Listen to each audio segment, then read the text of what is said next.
Sí. Eh, Va a ser una clase, espero que corta,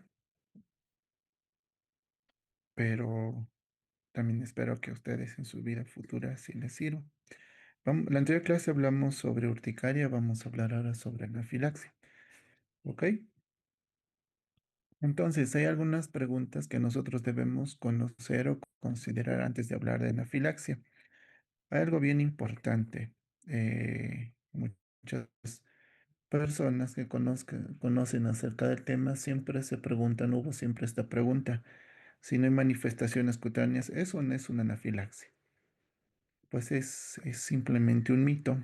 Van a ver que ustedes aproximadamente un 20% de los pacientes que cursan con esto puede que no tengan síntomas cutáneos, pero no significa que no sea anafilaxia, ¿sí? El porcentaje de las anafilaxias que se encuentran ausentes de los síntomas cutáneos son aproximadamente entre el 10 y el 20%, y este puede variar según la epidemiología de donde se tome la referencia, ¿no? Ahora, si no se identifica ningún desencadenante, eso no es anafilaxia.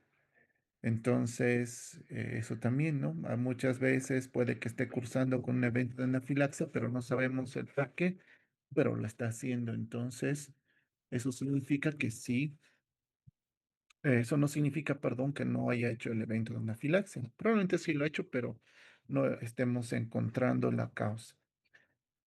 De igual forma, ocurre más o menos en el 20% de los pacientes. De igual forma, depende mucho de la literatura, pero en promedio puede ser más, un poquito menos. Ahora, ¿cuál es la dosis de la adrenalina ponderal? O sea, lo que en pediatría se utiliza o lo que utilizas en adultos, pero esto se utiliza más en pediatría. Si yo conozco el peso, pues puedo multiplicar 0,01 miligramo kilo dosis. Sí, si yo tengo un niño que pesa 30 kilos, le puedo dar 3 miligramos, perdón, 0,3 miligramos dosis. ¿Sí? Ahora, ¿en cuánto tiempo se debe dejar en vigilancia hospitalaria un paciente con anafilaxis y síntomas cardiovasculares? Algo bien importante que debemos indicar es que si ustedes se enfrentan a un evento de anafilaxia, lo ideal es tenerlo en observación 24 horas. Desde el momento que ustedes realizan la atención, tenerla en observación. Si no pasa nada, pues dar su respectivo egreso. Ahora, ¿cómo nosotros definimos anafilaxia? A mí la verdad me gusta más esta definición chiquita y corta, que nos indica que es una reacción de hipersensibilidad sistémica grave y que es potencialmente mortal. Otros lo dicen como una reacción alérgica grave de instauración rápida que puede ser potencialmente mortal a través de la afectación de las vías aéreas, cutáneo y cardiorrespiratorio, ¿no? ¿Ok? Un poquito de historia. Sabemos, vamos a conocer un poquito de historia, que el primer evento de anafilaxia registrado hay por los manuscritos pasó con el faraón Menes de Memphis, donde, según los manuscritos, pues describieron que posterior a una picadura de una avispa, el faraón tuvo angioedema, se enronchó, etcétera, etcétera, ¿no? Y eso va descrito 2640 antes de Cristo. El segundo caso documentado fue en el emperador Augusto de la dinastía Julio Claudio, y el primero inducida, o el primero descripción probablemente inducida por alimentos, la anafilaxia, fue en el Ricardo III de Inglaterra, que fue descrito por Shakespeare ya por el año 1453. Y ya por último hablaron sobre Richie Report en 1902 y el nombre de anafilaxia, que significa pues sin protección, ¿no? Entonces, y es así, podemos seguir hablando, pero creo que son los tres o cuatro eventos importantes eh, que pues, nosotros podemos mencionar, ¿no?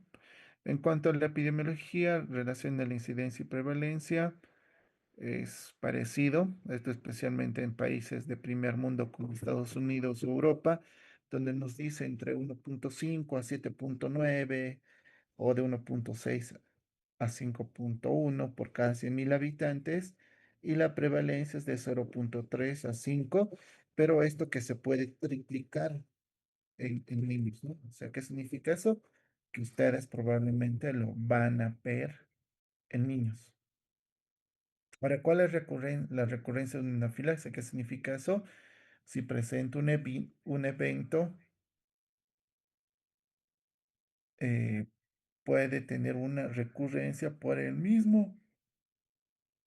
misma causa o o una causa relacionada entre un 25 a 50 y tantos por ciento, y esto puede incrementar más cuando se trata de alimentos o como ahí podemos ver en el caso del látex, ¿no? Que es una de las causas también. ¿Puede producir mortalidad? Sí. Un choque anafiláctico con afectación sistémica que es irreversible, que es grave, pues puede producir un 6,5%. En pacientes hospitalizados en el 1% y aquellos pacientes que acuden a urgencias, pues en 0,1%. En cuanto a los fenotipos y endotipos de anafilaxia, podemos ver que es variada. Igual que al igual que la urticaria con angioedema, también existen varios fenotipos.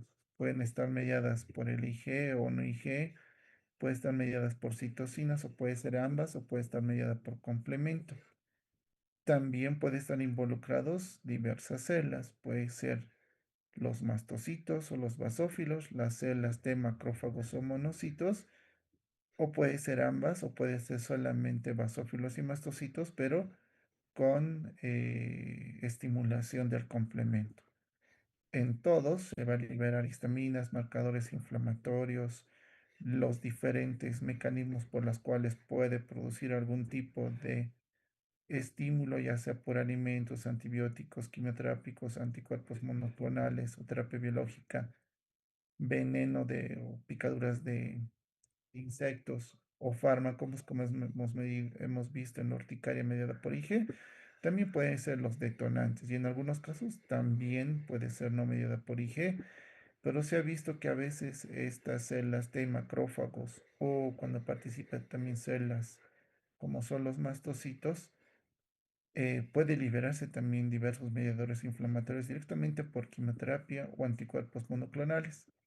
O sea, hay medicamentos especiales como son los biológicos que puede que sea su primera infusión, nunca antes se han expuesto. Como ustedes saben, la primera es la de sensibilización y la segunda es donde probablemente pueda tener efectos. Pues acá no ocurre lo mismo, puede ser la primera vez y tener el evento de anafilaxia, ¿no? De igual forma, con los medios de tu contraste o estos que se utilizan para el tratamiento de artritis, como sea condroitin sulfato o los aminoglicanos, ¿no? Y los diversos tipos de signos y sintomatología que lo vamos a ir viendo posteriormente, ¿ya? Ahora, ¿qué factores pueden influir en este evento de anafilaxia, ¿no? Depende mucho de la ruta de exposición. No es lo mismo que yo le dé por vía oral, vía endovenoso o intramuscular. El desencadenante, van a ver ustedes más adelante que a veces los medicamentos pueden ser más rápido que los alimentos o las picaduras de insectos. El órgano afectado no es lo mismo que sea a nivel cutáneo y solamente a nivel respiratorio, que estemos hablando a nivel respiratorio y cardiovascular. El tiempo de aparición también es variable, la severidad de igual forma. El riesgo subyacente, que lo vamos a ver y también lo pueden ver en su artículo, y algunos cofactores que pueden estimular o pueden de una u otra forma alterar la evolución de la anafilaxia, ¿no? En cuanto a las causas, son variables, pueden ser por alimentos, fármacos, seminópteros, como dicen ahí, o picaduras de insectos, pueden ser factores físicos, por ejemplo, aeroalergenos, puede ser, digamos, alérgico al gato, y eso va a hacer que pues tenga una respuesta de hipersensibilidad. Puede ser también el látex, y como les había mencionado previamente, a veces ni sabemos la causa, pero hace un evento y según esta literatura, pues puede variar entre 3,4 al 21%. Ya les dije, dependiendo mucho de dónde lo lean, puede aparecer esto, ¿no? Ahora, algo bien importante que nosotros debemos distinguir en niños y en adultos es que en los niños, si se trata de alimentos, la leche, el huevo, los frutos secos, los pescados son la primera causa en niños, mientras que en los adultos son las verduras, ¿cómo se llama?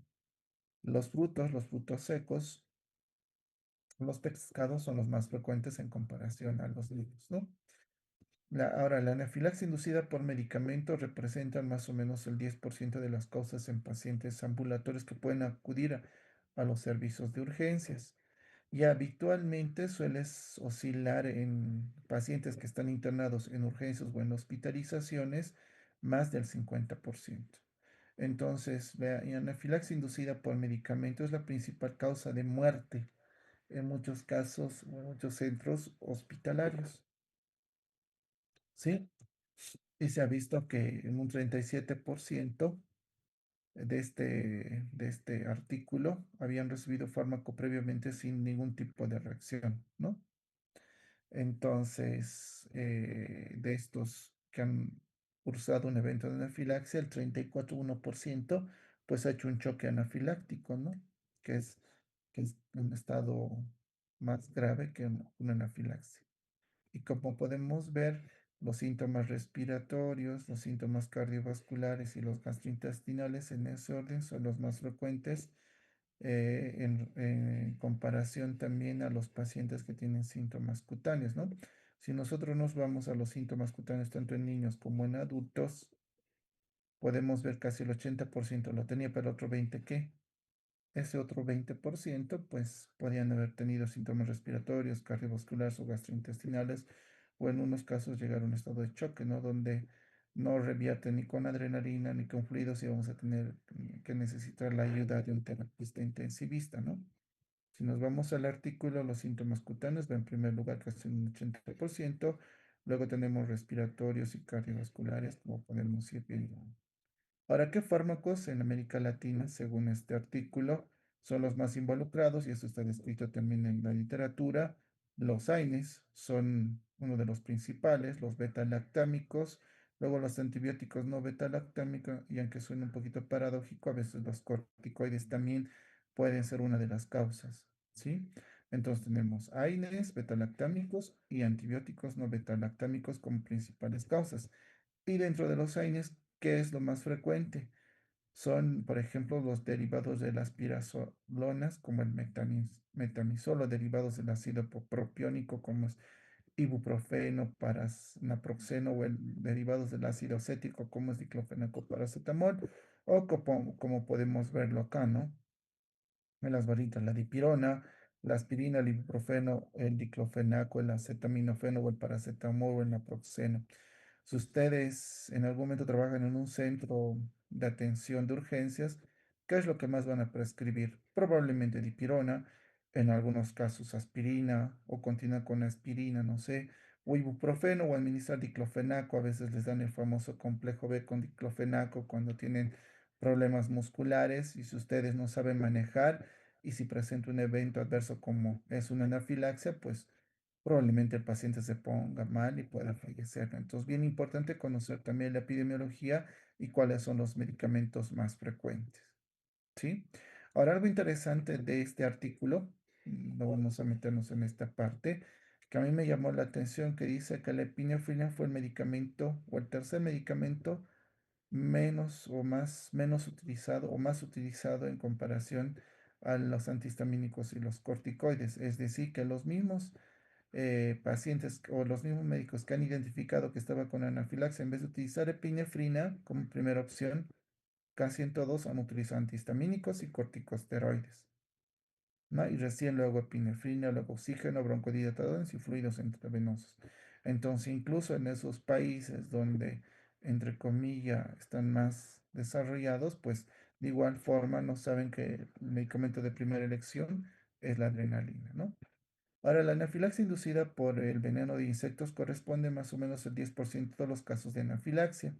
Ya es la primera causa conocida de anafilaxia, como habíamos mencionado previamente, con la descripción del faraón Memphis, ¿no? Pero algo también que interesante, como es la primera causa, de una u otra forma los alergólogos, a veces bien difícil esto de que si te pica un insecto, pues es un evento de anafilaxia. Se puede desensibilizar al paciente, es decir, con el veneno del leminóptero, o en este caso de la avispa o del abejorro o la abeja, pues como su estructura proteica, nosotros podemos administrar vacunas para poderlos desensibilizar y si en algún momento nuevamente presenta una nueva picadura, pues ya no tenga la misma evolución, ¿no? Ahí dice que podemos ofrecer una tasa de protección de un 75 a 98%. Ahora, ¿cuál es el tiempo promedio de los síntomas? Si fuera medicamentos, 5 minutos, entre promedios, ¿no? No estamos hablando que sí o sí vaya a pasar. Picadura de insectos, por ejemplo, de una abeja, una avispa, puede durar los síntomas que aparezcan en 15 minutos y de los alimentos puede que en la primera media hora pueda aparecer, ¿no? Ahora, algo bien importante que está descrito en su artículo, que ustedes lo tienen, que su compañero o su representante lo ha tenido, es el perfil de riesgo y las detonantes principales que cambian drásticamente según la etapa de la vida del paciente. Como hemos hablado en los niños, la causa principal de hospitalizaciones de anafilaxia es el maní, las nueces, huevo y leche de vaca. En la literatura que se les ha enviado, muy raras veces resultan en muerte, ¿sí? Pero un 6% sí puede tener fatalidad total. Esto entre 0 a 4 años, según el artículo que se les ha enviado. En adultos mayores de 35 años o más, la picadura de los insectos suelen ser lo más importante. ¿Sí? Que representa aproximadamente el 18% de las fatalidades ocurridas previamente, ¿no? O predominantemente en los hombres. Y en mayores de 50 o 55 años para adelante, los medicamentos son las principales causas de mortalidad, casi en un 57%. Entonces yo siempre les digo, ¿no? En el servicio de urgencias, ¿qué es lo que más vas a ver durante toda tu vida si tú te vas a un centro de urgencias? Niños y adultos mayores o viejitos, como decimos. Y son a ellos los que más les producimos medicamentos, ¿no? Por ejemplo, ahí dice en los adultos mayores antibióticos, penicilinas, anestésicos, AINES o peazos, ¿no? Eso es bien importante que ustedes lo tengan presente y lo conozcan, ¿no? Ahora, hay ciertas comorbilidades y cofactores que pueden aumentar tanto la probabilidad de aparición como el riesgo de fatalidad. Sí, el riesgo de aparición. Factores como previsión y historial previo de anafilaxia, ¿no? Si el paciente ya me dice, tengo que tener cuidado qué medicamentos o qué le voy a poner, ¿no? Alergias múltiples, especialmente cuando se trata de alimentos, ¿sí? O cofactores concurrentes como el consumo de alcohol, ejercicio, uso de AINES o que tenga infecciones intercurrentes que pueden exacerbar el riesgo o pueden hacer que pueda aparecer, ¿no? Siempre y cuando tenga ese historial previo de anafilaxia, ¿no? O riesgo de fatalidad, si yo estoy cursando o yo por si tengo alguna comorbilidad y sobre eso me aparece un evento de anafilaxia, hay hasta algunas comorbilidades que pueden hacer que tenga un riesgo fatal de fallecimiento. Por ejemplo, asma activa o mal controlada, enfermedades cardiovasculares, que sobre eso tiene un evento de anafilaxia, puede ser potencialmente mortal. Edad avanzada es otra de esas. Dosis del alergeno, el uso de medicamentos concurrentes que complican el tratamiento, como son los beta bloqueantes o inhibidores de los YECA, ¿no? Eso es bien importante, ¿sí? Ahora, cuando yo digo que esto es anafilaxia, hemos conocido sobre definición, algo de epidemiología, las causas, los fenotipos o endotipos, con las diversas células que se andan presentes en esta. Hemos hablado dentro de las causas, cuáles son las más principales, cómo aparecen factores de riesgo de aparición y de fatalidad. Pero ahora, ¿cómo se diagnostica la anafilaxia? El diagnóstico es clínico y es así que las diferentes guías han dado,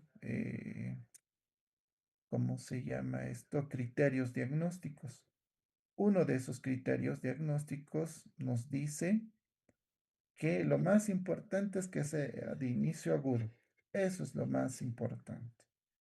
No es que yo voy a tener ronchas hoy día y mañana recién voy a tener mi evento, no. A no ser que yo, por alguna razón o por mala suerte, me dijeran, ah, si he tomado, qué sé, metamizol por vía oral, por alguna razón, por analgésico, y yo sé que me han dicho que no lo tome porque quizás yo soy alérgico y no, casi mañana me tome otra vez, ah, ya, pues, pero ni bien yo tome el medicamento, dice ahí puede variar entre minutos a media hora, como hemos visto, ¿no?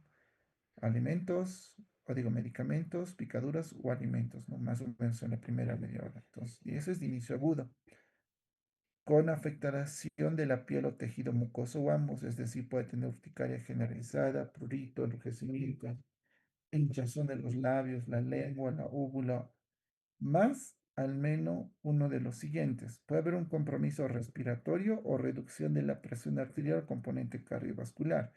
Compromiso respiratorio, ejemplo, puede haber disnea, puede haber sibilancias, broncoespasmo, estridor, disminución del PEF o pico PEF, o se llama pico flujo, que le llaman, puede empezar a desaturar, o reducción de la presión arterial con síntomas asociados como disfunción de un órgano, puede tener hipotonía donde va a colapsar el paciente, síncope o incontinencia urinaria o gastrointestinal, ¿sí? O, te dice, puede ser de aparición rápida o aguda con afectación de dos o más de los siguientes que acuden rápidamente después de la exposición a un posible alergeno para este paciente.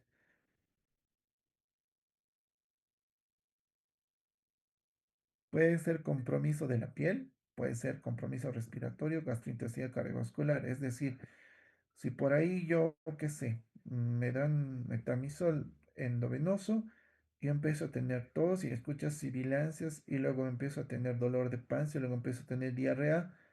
Ya veo que hay dos órganos afectados y que fue posterior a la administración de medicamento.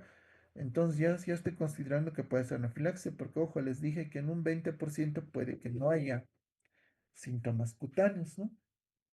Y eso es importante.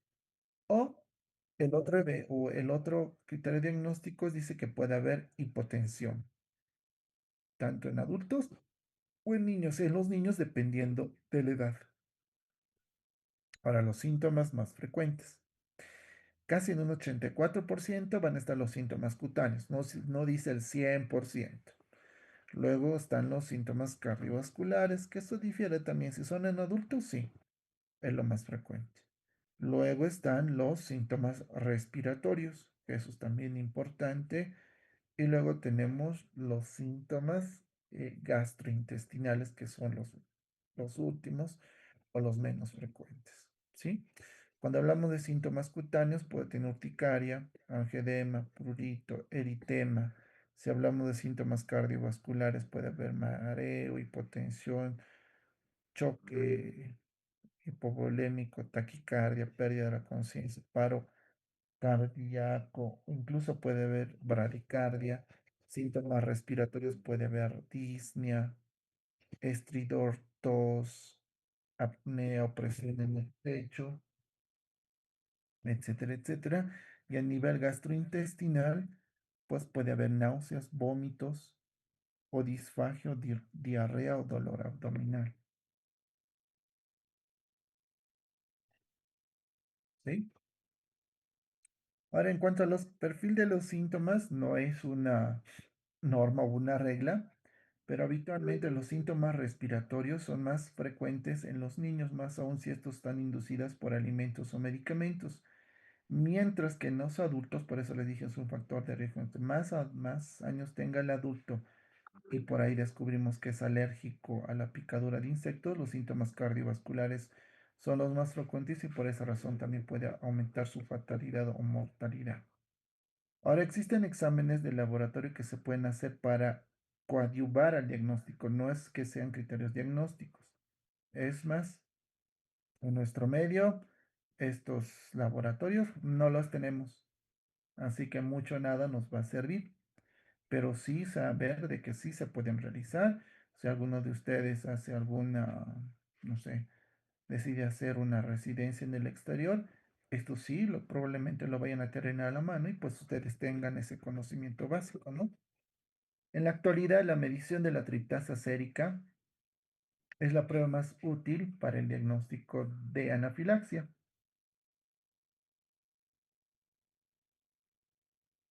Se ha visto que más o menos entre los 15 minutos hasta las 3 horas la elevación súbita de este enzima. Habitualmente se toma la primera y 2 horas para ver qué tanto ha subido y a las 24 48 horas se toma el basal. Si ha subido 2 o 3 veces ese valor, probablemente sea por esa razón que hemos dicho, ¿no? Que es la anafilaxis.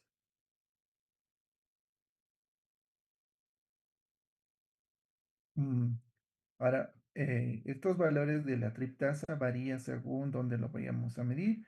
Tampoco existe una medición así que te digan por encima de esto va a estar, es lo, este elevado, ¿no? Lo que se sabe es que si yo mido el basal y está al doble en la primera o segunda hora, pues yo digo que pues sí ha tenido un evento de anafilaxia. Pero algo bien importante es que nos dice un valor de triptasa normal no descarta la anafilaxia, ¿no? Entonces, si yo tengo un valor normal, yo no puedo decir, ah, no, no has tenido nunca anafilaxia. Probablemente sí lo ha tenido, pero eso no me descarta esa posibilidad. Otros marcadores es la histamina que se puede hacer a nivel de la orina, que igual se hace en los primeros 5 a 10 minutos. Es mejor en comparación a la triptasa, sí, pero en nuestro medio no lo tenemos. Leukotrieno 4 en orina de igual forma, no lo tenemos. El factor activador de plaquetas que se pueden hacer, la triptasa o beta triptasa madura, carboxipepsidasa, A3 del mastocito, quimasas también que son los más frecuentes, ¿no? Ahora, algo bien importante que ustedes también al momento de evaluar al paciente deben saber, ¿no? Primero, saber diferenciar. Por ejemplo, urticaria idiopática, urticaria por algo, pues deficiencia de 1Q, angioedema, hay un angioedema, por ejemplo, que es inducido por los IECAS, más aún si tienen a un paciente que toma IECAS, entonces esos sí pueden hacerles angioedemas, pero no necesariamente anafilaxia. O un choque séptico, cardiogénico o hemorrágico, hay que saber valorar porque se pueden hacer taquicardia, pueden estar pálidos y que se han tenido traumatismo abdominal y no estás viendo eso y tú piensas que es el medicamento y lo único que estás haciendo es atrasando el diagnóstico, ¿no? Y así podemos ir desglosando cada uno de estos.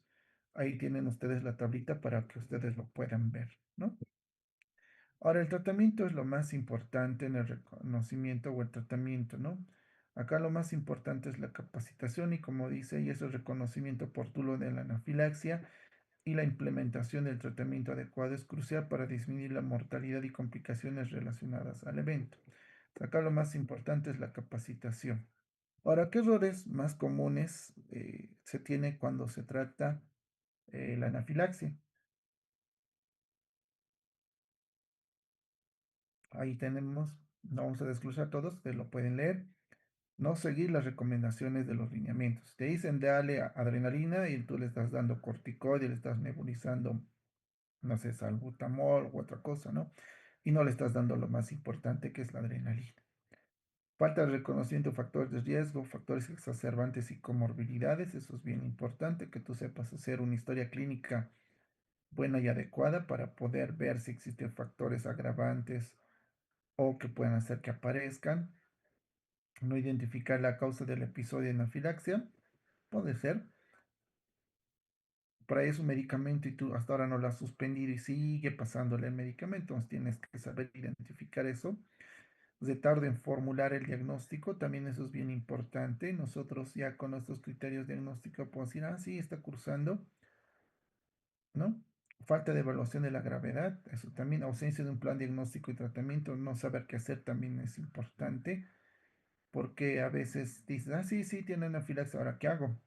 No sé qué hacer. O no solicitar ayuda, muchas veces lo que les decía es que nunca traten, si están ahí, siempre pidan ayuda. No lo van a poder hacer solo, a no ser que estén solos, pero traten siempre de pedir ayuda. De tarde en el inicio del tratamiento, en lo que dicen será, no será, quién sabe, llamaré a alguien más, aquello, lo otro, a veces puede ser muy tarde. Tratamiento farmacológico incorrecto, capaz la vía no es la correcta. Administración inadecuada de epinefrina, también es bien importante saber cómo ponerlo, a qué dosis y todo eso. y ausencia del periodo prudente de observación tras el episodio. Eso también es importante. O falta de orientación al paciente al momento del egreso. Eso es también importante. ¿Sí? ¿Qué equipo se necesita? Eso también es importante. Y las intervenciones de primera, segunda y tercera línea. La de primera línea siempre va a ser la adrenalina. Las de segunda línea van a ser, puede ser retirar el gatillo, pedir ayuda, la postura, dar oxígeno, dar antihistamínicos, dar volumen, etcétera. O perdón, las de tercera línea son los antihistamínicos, esteroides, o el glucagón, ¿no? Ahora, la adrenalina, como dice, es el tratamiento más eficaz de anafilaxia, sí. La vía de administración de elección es intramuscular, así que todos saben cómo puede, con técnica, aplicación de la misma. En adultos se sugiere de 0,3 a 0,5 miligramos y en niños puede ser una dosis ponderal entre 0,0 miligramo kilogramo dosis. Como ya hemos mencionado, para su conocimiento, la adrenalina viene en una ampollita de 1 miligramo por cada mililitro, ¿no? Se puede aplicar cada 5 minutos por 15 minutos, pero previa valoración. Los efectos adversos que se puede tener por vía endovenoso tiene también sus indicaciones. Eso es bien, bien importante. Si el paciente ha hecho paro, si está hipotenso, ha entrado en un choque anafiláctico, tiene dosis múltiples de vía intramuscular, ya requiere manejo de terapia intensiva y en muchos casos, pues sí se requiere la terapia endovenosa. No como bolo, se hace un preparado. Otras vías que yo puedo utilizar, pues es la introduce si no encuentro un acceso venoso, no una vía subcutánea. Sí puedo utilizar como nebulización, pero la vía de elección es la intramuscular. ¿Qué efectos adversos puedo tener? Puede tener ansiedad, mareos, cefalea, palpitaciones, rapidez o temblores, o puede en algunos casos producir arritmias, isquemias miocárdicas, edema pulmonar, crisis hipertensiva o hemorragia intracraneal. Ahora en países de primer mundo, especialmente en Brasil y Argentina, existen los autoinyectores o les llaman EpiPens, que ya vienen con dosificaciones. Por ejemplo, acá tiene su indicación, niños que pesen entre 7,5 y 2,5 kilogramos, pasarle 0,15, ya viene con su dosificador y solamente para aplicarse. O si pesan 23, 25, 30 kilos, de igual forma 0,3. Y tiene sus indicaciones, ¿no? Que están ahí estipulados. Intervenciones de segunda línea, retirar el gatillo, pedir ayuda. Ahí, pues primero suspendo el medicamento que se está administrando, retiro el aguijón, no sé, o si está comiendo, pues digo que ya no coma más, etcétera, etcétera. Pregunto qué ha pasado. En la postura, si tiene síntomas respiratorios, pues lo pondré en posición semifolia. Si tiene hipotensión, Trendelenburg. Si está embarazada, pues está hipotensa más, le colocaré pues en posición de Trendelenburg, pero modificado en decúbito lateral izquierdo, ¿no? Todo eso para ayudar también a otras medidas o intervenciones de segunda línea que yo puedo utilizar es la utilización de broncodilatador siempre que exista broncoespasmo, ¿no? Puedo utilizar diluyendo eh, estas gotitas de salbutamol con solución fisiológica, puedo utilizar bromuro de hipratropio. Nos queda menos de un minuto, por favor, van a volver a reingresar cuando tengamos ya menos, ya falta poco. Y les pido por favor que ingresen al mismo link. ¿Ya? Entonces, tenemos ahí las de segunda línea, como son los broncodilatadores, pero eso pues ya lo veré después de aplicarle la adrenalina. Luego valoraré si requiere broncodilatador, dependiendo qué órganos estén afectados, si requiere oxígeno, si está con dificultad para respirar, le pondré pues en algún tipo de estas posiciones como es la posición semifolia, le colocaré oxigenito. Y si no tiene vía periférica, le pediré a la licenciada, quien esté conmigo, que trate de canalizar una vía, porque probablemente lo vaya a necesitar. Son las intervenciones de segunda línea. Pueden ser las posiciones, o yo, si yo quiero, puedo utilizar, ¿no? Nebulizaciones con broncodilatadores. Si no tengo para nebulizarle, pues utilizaré aerosoles, ya sea salbutamol, pues utilizar 2 puff cada 15 minutos, cada 20 minutos, dependiendo de la necesidad del paciente, o bromuro de hipratropino si estoy en el servicio de urgencias. Lo más importante ahí es el poder actuar y saber qué hacer. dependiendo qué es lo que yo vaya a hacer, ¿no? Y lo más importante, como siempre les digo, algunas veces hacemos prácticas, es la evaluación clínica. Si ustedes evalúan pues al paciente signos vitales, le auscultan, le percuten, le dicen qué síntomas tiene, etcétera, etcétera, etcétera, lo que se hace en la anamnesis y el examen físico, van a poder luego hacer la revaloración y dependiendo de la revaloración van a ver qué necesidades más tiene el paciente para poderlo sacar de ese evento, ¿no? Intervenciones de tercera línea podemos dar los corticoides, que pues de una u otra forma puede hacer que reduzcamos la gravedad de la reacción aguda y de una u otra forma pues prevención de las reacciones bifásicas, aunque actualmente ya se está quedando eso en el pasado. Sin embargo, se está viendo que los corticoides también coadyuvan bastante en ese proceso inflamatorio que se está produciendo y que es un apoyo importante para la adrenalina, ¿no? Pero no lo está sustituyendo todavía. ¿Ok? Los antihistamínicos no juegan un papel importante para revertir los síntomas respiratorios o cardiovasculares, pero sí cuando tengan síntomas cutáneos. Podemos utilizar antihistamínicos de primera o de segunda o H1 o H2, dependiendo, pero eso más que todo como coadyuvante, no como tratamiento de la adrenalina, ¿no? Y el glucagón, que de una u otra forma esto se utiliza en casos muy extremos, ya que esto lo podemos utilizar o muchas veces es porque hacen refractariedad a la adrenalina. ¿Por qué? Porque muchas veces los pacientes por alguna cardiopatía están utilizando un beta bloqueante, ¿no? Como por ejemplo ahí tiene propanolol.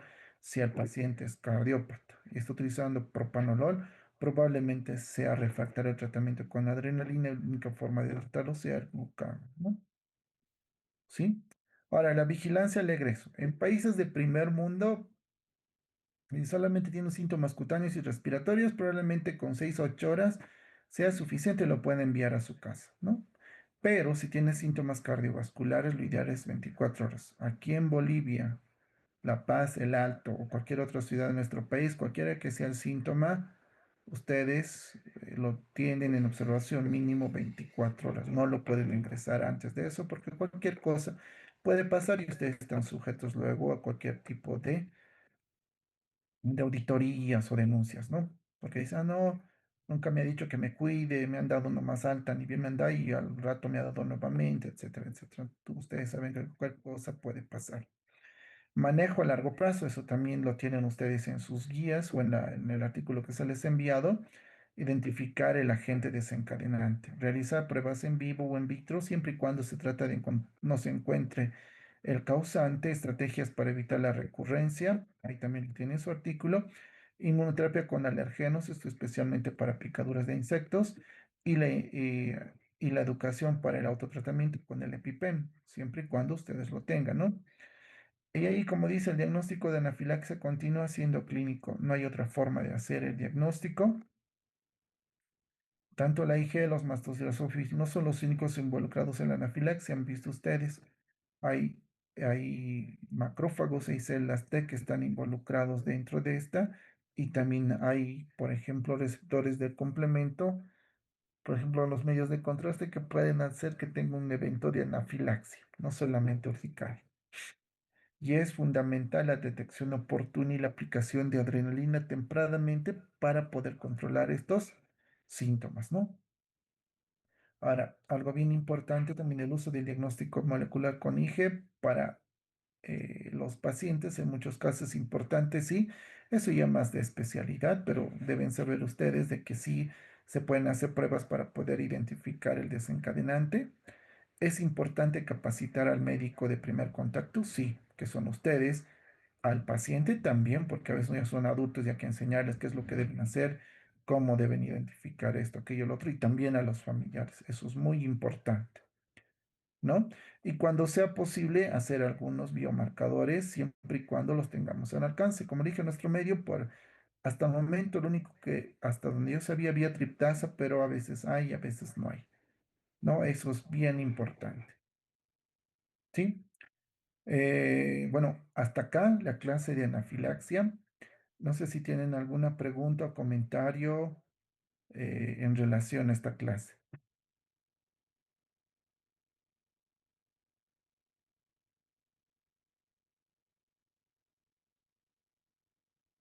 No, ok. Entonces yo coordinaré la próxima clase con su compañero, que pienso que va a ser presencial. Voy a ver, porque esta semana ya vamos a estar con su examen parcial.